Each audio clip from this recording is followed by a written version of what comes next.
Good morning, students. In this class, we will learn how to solve the maths on ratios. This is from Math class 7, chapter 7. Let us start with one example. We have a circular track of total length 220 meters. See, this is the circular track, total length 220 meters is given. We are considering first that one of the student Rohan walked a distance 220 meter over the circular track and he completed one round. Another student Vicky, he walked 660 meter over the circular track and completed three rounds. So see, we have two quantities, 220 meter the distance covered by Rohan and 660 meter the distance covered by Vicky. How we can compare those two quantities? As I have mentioned here, the number of round, you can see here the number of round is mentioned here 1 and 3. So only by seeing the number of rounds you can easily say that Vicky covered a distance, Vicky walked a distance 3 times the distance walked by Rohan, because the number of round completed by Rohan is 1 and number of round completed by Vicky is 3. So you can easily say that Vicky walked 3 times.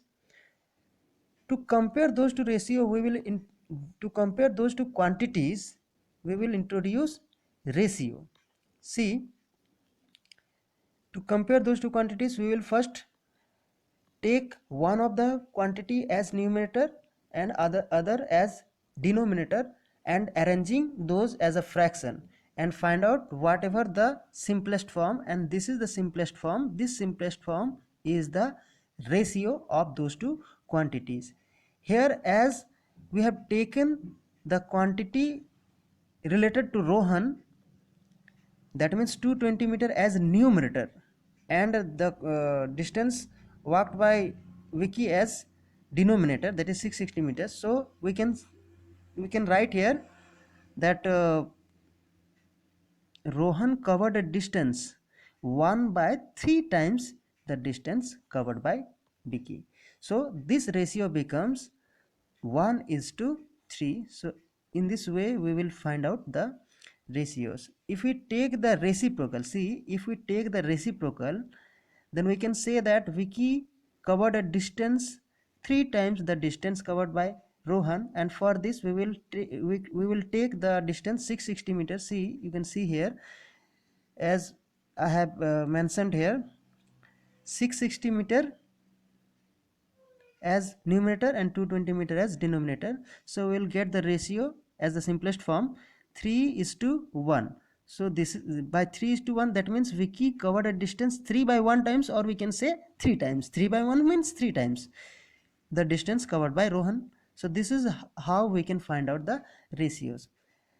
One thing we have to notice here, that while we finding the ratio, we have to take the quantities, we have to take the two quantities or other more quantities of those having the same unit. See, here for those two quantities we have meter as a unit, and for this also we have meter.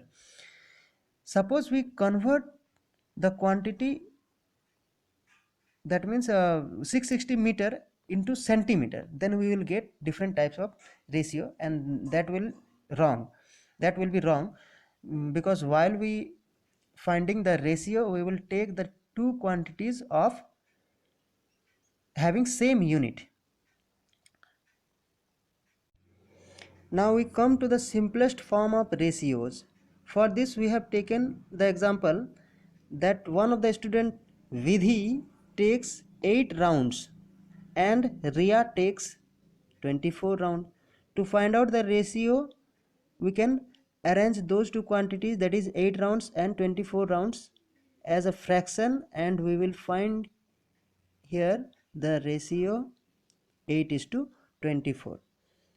We all know about the simplest form of fraction, so this 8 by 24 can be converted into its simplest form 1 by 3. So as the fraction can convert it into simplest form, so the ratio we have 8 is to 24 can also be converted into its simplest form 1 is to 3. So 1 is to 3 becomes the simplest form of the fraction 8 is to 24. However, this 8 by 8 is to 24 is equal to 1 is to 3. Now we take one other example. Here we have considered that DISA takes 4 rounds and IOC takes 12 rounds. Again we will find out the ratio which is equal to 4 is to 12, and this ratio can be converted into its simplest form 1 is to 3. Both are equal. 4 is to 12 is equal to 1 is to 3, but here the ratio 1 is to 3 is in the simplest form. So in the above topic, as all we know that two fractions with different terms like 4, here we have 4 is to 12 and 1 is to 3. Now come to equivalent ratios. As we all know about equivalent fractions, and in the previous topic, while converting into simplest form, see, we have taken 4 is to 12 and it is converted into 1 is to 3. Here we have taken, see, this is 8 is to 24 is converted into 1 by 3. That means 8 is to 24 is equal to the simplest form 1 by 3, and this 4 is to 12 is also equal to 1 is to 3, that is the simplest form. So both have the same simplest form. Here 8 is to 24 is equal to 4 is to 12, and those are equal to the simplest form 1 is to 3. So those are called equivalent fractions. Now we have some other equivalent fractions like 1 is to 3 when both the antecedent and consequent divided with 6. See, 1 is to 3, 1 is divided by 6, 3 is divided by 6, then we will get 1 by 6 and 2 by 6. You can see here 1 by 6 is to 1 by 2, that is 3 by 6 is converted into 1 by 2. So here we got the fraction, this is 1 by 6 is to 1 by 2. So this is also the equivalent fraction of this simplest form 1 is to 3, and this is also the simplest equivalent fraction. So to find out the equivalent fraction, we will divide or multiply the consequent and the antecedent with the same number. That means the first term of the ratio and the second term of the ratio are multiplied with the same number, then we will get the equivalent ratios. Even we divide the first term and the second term with the same numbers, then we will get again the equivalent ratios. Now come to the topic comparison of ratios. See, to compare the ratios, we have four ratios: 8 3 is to 8, 1 is to 2, 5 is to 1 by 2, and 7 by 8 is to 1 by 6, as you all can see here. Now by taking the equivalent ratios with consequent 8, that means the second term, as here we have 3 is to 8, so this 3 is to 8 remains as it is.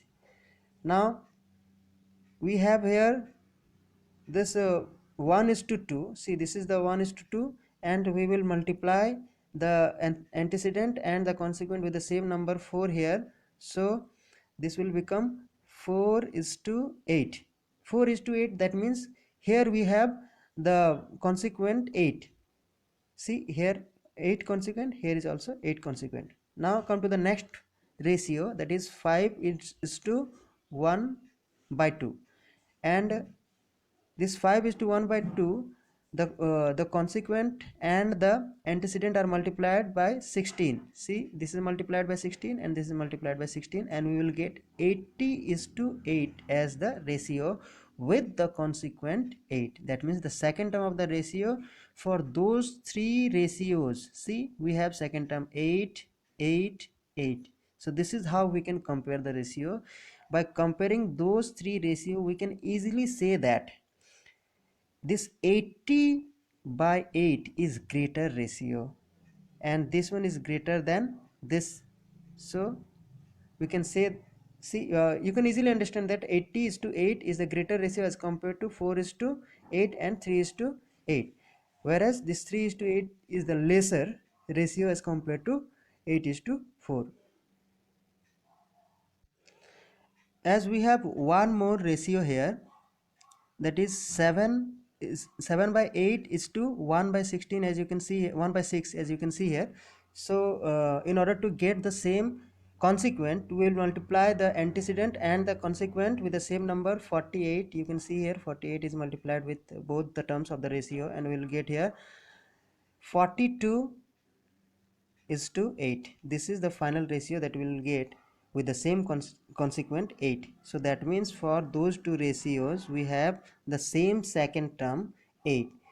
So by comparing their first term, we can say that greatest among all the ratio is 80 is to 8, and which is equal to, see, this 80 is to 8 is actually the initial ratio is 5 is to 1 by 2. So this one is the greatest ratio, and 3 is to 8 is the smallest ratio here.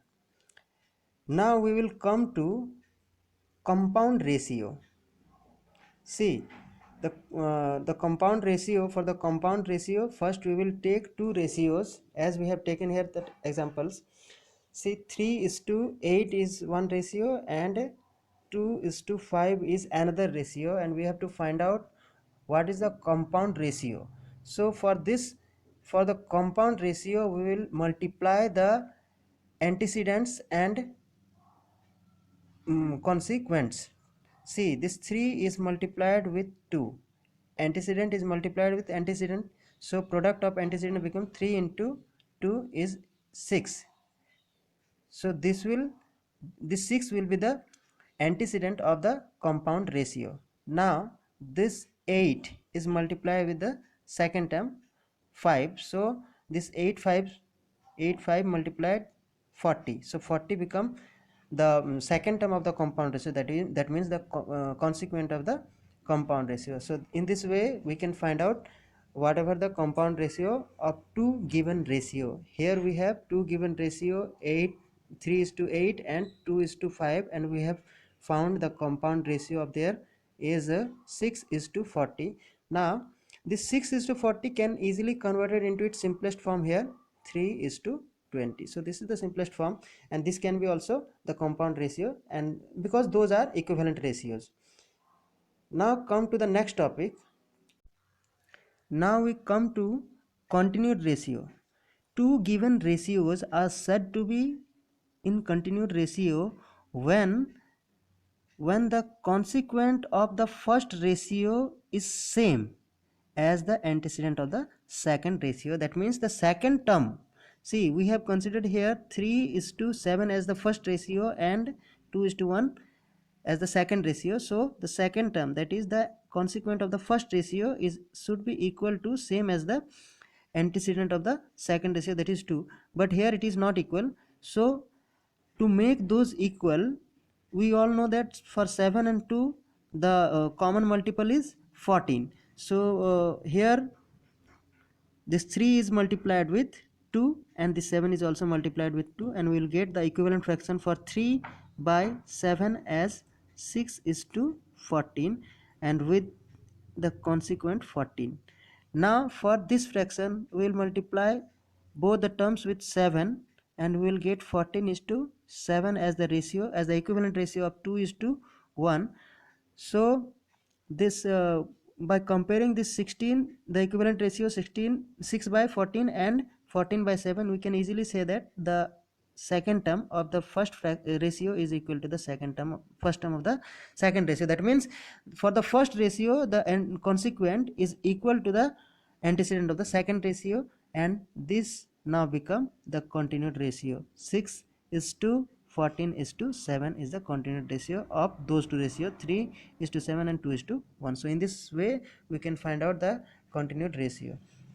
Now come to the topic, divide a quantity. How to divide a quantity? See, how to divide a quantity in a given ratio. So for this, suppose we have considered one ratio with three terms. We can also take two terms. Here we have considered three terms, that is 5 is to 6 is to 2. first we have to add all the parts of the ratio, and by adding those, see, as we have get here 16, sorry, 13. Now for the first part of the given quantity, we will take the first part of the ratio, that is 5. So, and the whole part is, the sum is 13. So this will become 5 is 5 by 13 of the quantity, and we will get the value of the first part. In the same way, we can get the value of the second part, the third part. So suppose we are considering here the given quantity as 2600, that means 2600. So the first part is calculated here. You can see the first part is equal to 5 by 3. 5 is the first part of the ratio, and the 13 is the sum of the terms of the ratio. So 5 by 13 of the quantity, that is 2600, is equal to 1000, as you can see here. So this one become 1000. So in this way we can divide, we will get the second part also, the third part also, and divide the quantity into as the given ratio.